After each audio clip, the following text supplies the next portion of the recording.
How's it going, everybody? In today's video, we're going to be talking about the ACFT, or also known as the Army Combat Fitness Test. My name is Sean Millette. Let's get right into the video. One quick reminder before we get into what the ACFT is all about, make sure you leave a like, comment something down below, and also subscribe. We have a large portion of you that are not subscribed to the channel, and we're trying to hit 1,000 subscribers. All right, so the ACFT, also known as the Army Combat Fitness Test. This test measures soldiers' strength and endurance. Essentially, it is comprised of 6 different events, with each event being a maximum score of 100 points. So the maximum score you can attain on your fitness test is 600 points. I'm just going to go ahead and read off a little bit of kind of what is published by the Army and what the Army says about the ACFT. One recent change is that if you score a 540, which is an 80 or above on each event, or totals out to be, if you score a 540 or above, you no longer have to do a height and weight, because it's pretty much saying that you're in good standing, you're a physically fit human. And honestly, my issue with the height and weight thing is it doesn't really give you much of a range to work with, and I've seen that it kind of deters people away from being strong and muscular that aren't super tall. I think for me, at 6 feet tall, I can be up to about 190 pounds, I want to say, something like that, at 22 years old as a male. And I've weighed as much as like 220 pounds at the same height. So that kind of gives you a little bit of adjust. I mean, I work out quite a bit, so I have a little more muscle to myself. But yeah, it's kind of funny when I'm bulking up for lifting, I always fail height and weight, and then I just got to get taped and I pass. And then when I'm cutting, I end up passing. So I don't know, it's a little weird, but it's just one way to get around doing height and weight, not having to do it. All right, so on the Army website, when you search up ACFT Army, it gives you an overview. It gives you 4 different things that it says this fitness test is supposed to do for you. It says one of them is improve soldier and unit readiness. Fair. Another one is transform the Army's fitness culture. I would definitely say that this one works a lot more muscle groups than the previous fitness test, the APFT, and it makes you work a little bit harder.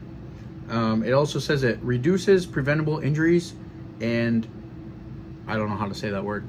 Reduces preventable injuries, I guess? I don't know.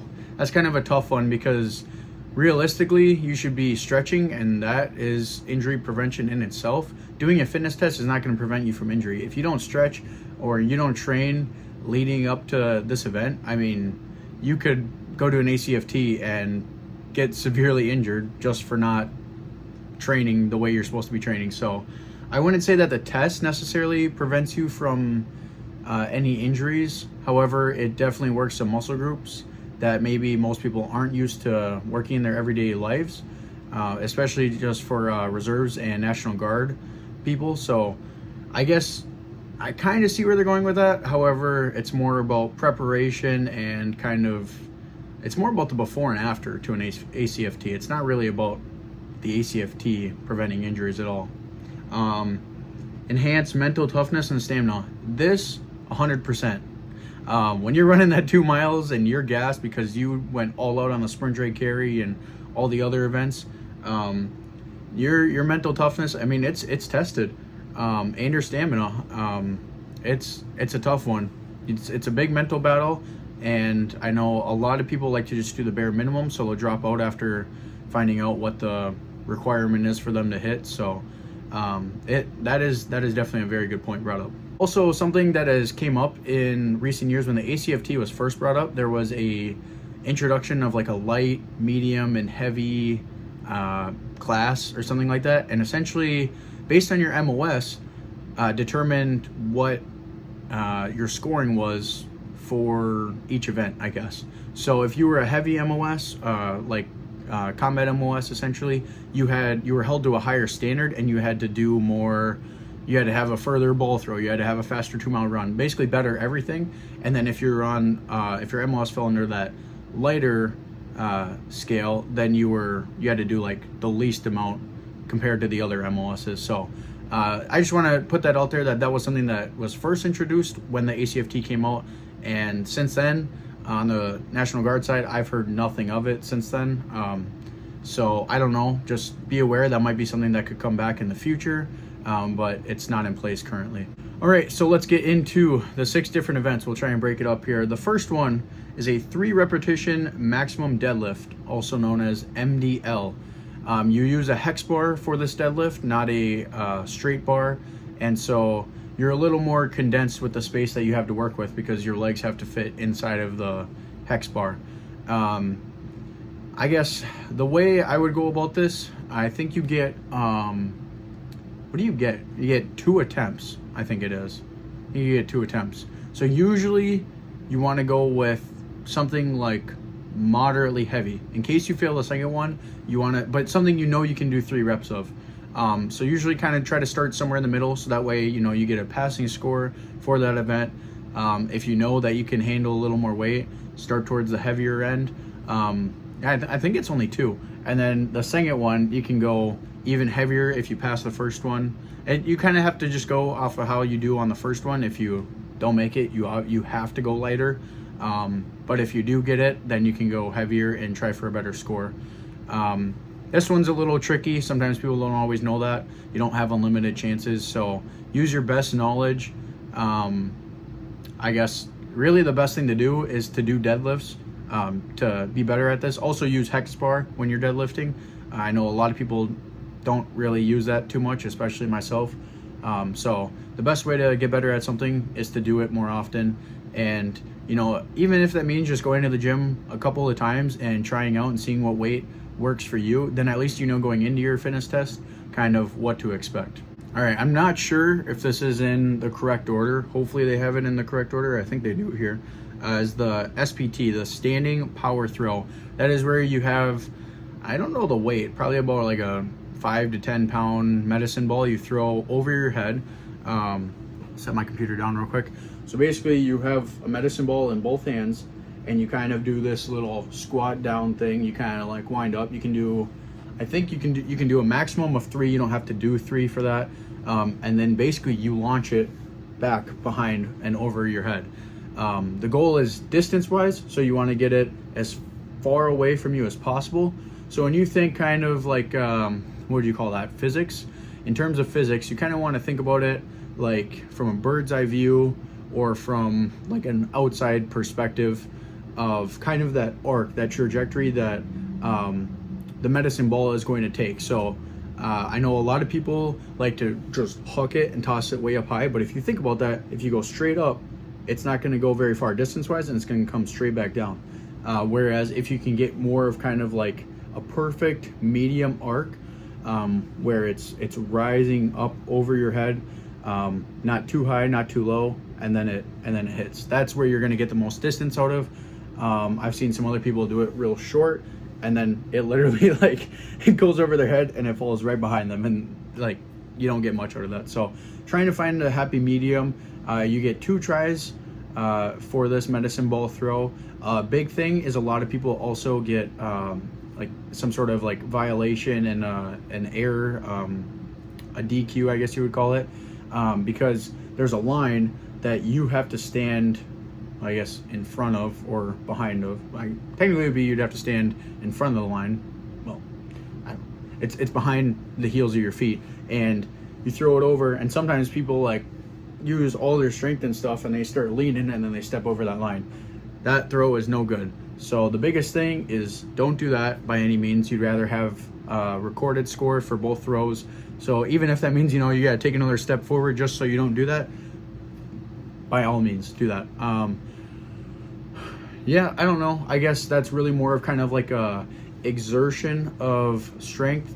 So any sort of, what would that be? Any sort of push movement would be really good to work on. A lot of upper body, some I guess like working out your lats would be really good. Different lat exercises would be really good for this. Arm strength would never hurt, some shoulder strength. But yeah, that is the standing power throw. And for the third event, we have the HRP, the hand release push-up. This one can be a little complicated for first timers. Essentially, it's a normal push-up, but when you get to the bottom, you extend your arms all the way out as far as you can, and then you bring them back in and you push up, and then you push down. You do the same thing over and over again.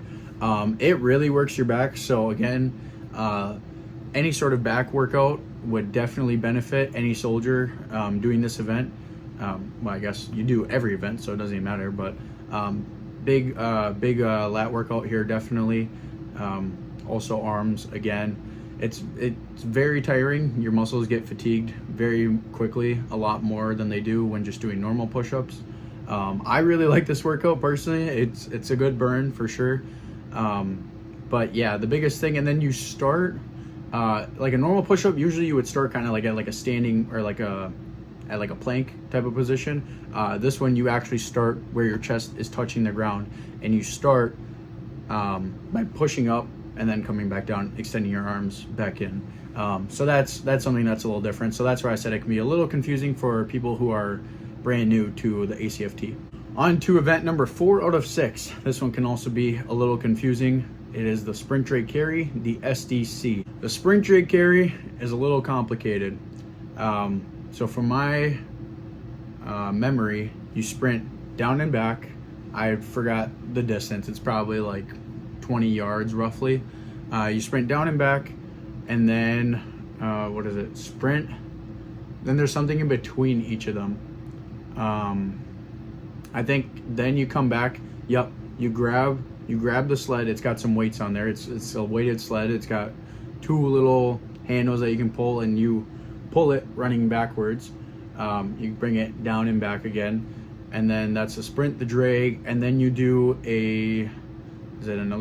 should be another side shuffle. There's a lot of them in there. There's a lot of different things you're doing, but then you do a side shuffle down and back, and then you do a carry. And these are probably, I want to say like 35, 40, maybe even 45 pound kettlebells.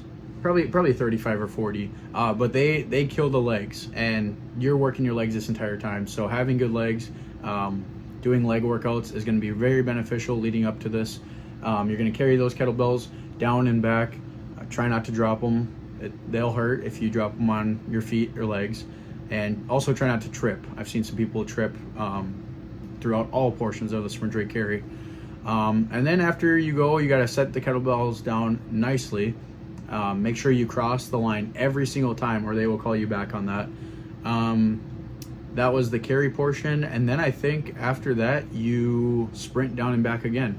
That last sprint is deadly, I'm not gonna lie, and you have to do all that for like a maximum time is I think under 2 minutes for male or female. It's pretty quick. It goes by fast, and it's a leg burner. So by the time the 2 mile comes up, whew, it's brutal. All right, so for event 5 out of 6, we have the plank, the simple plank. You just got to hold the plank as long as you can. Try to maintain good form, good posture.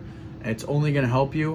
One tip I got at AIT was to kind of relax my head. A lot of people, when they're doing a plank, love to kind of like keep it tight, and you got to think about it. You're using some strength to keep your neck up. So you can kind of like let it rest, stare down at the ground. You don't have to worry about like looking at what other people are doing. Really just try to find your zone. The plank is tough. The only way you can get better at planks is by doing planks. Yeah, it's a burn, it's a core burn. So core exercises, but really just doing the plank is going to be the most beneficial to you. Just try and do your best. That's where this mental toughness comes into play. That's all I got for that. The 2 mile run. It's a 2 mile run. What can I say? Again, cardio. Stay up to date. A lot of people, after they get done with all their training, they definitely slack on their cardio. I am even guilty on this. I work out all the time, but I hate cardio. I hate running. But it's one of those things that I have to do in order to pass my ACFT, and somehow I've always found a way to get it done. They give you more time than they did on the APFT because they know that by this point you've done the sprint drag carry, which is definitely taking a little bit of a toll on your run time. But run 2 miles as quick as you can. That's my best advice. Try to find a good pace, obviously, because it's longer distance. But yeah, really try to just run 2 miles. It's the best way you can get better at it. And if you're up for the challenge, after you run 2 miles for quite a bit of time, try to up that. Run 3 miles, run 4 miles. I know some people that in my unit that even ran marathons. So if you can kind of get your brain into thinking like, oh, 2 miles isn't that far, that's the best thing you could do. Keeping a good pace, but yeah, make sure that you're still trying to do it in a good amount of time. All right, guys, so that's all I have for you today. Thanks for watching. Best of luck the next time that you take your ACFT, or I hope this answered any questions you might have about the ACFT. Yeah, that's been it for today. Thanks, guys. Peace.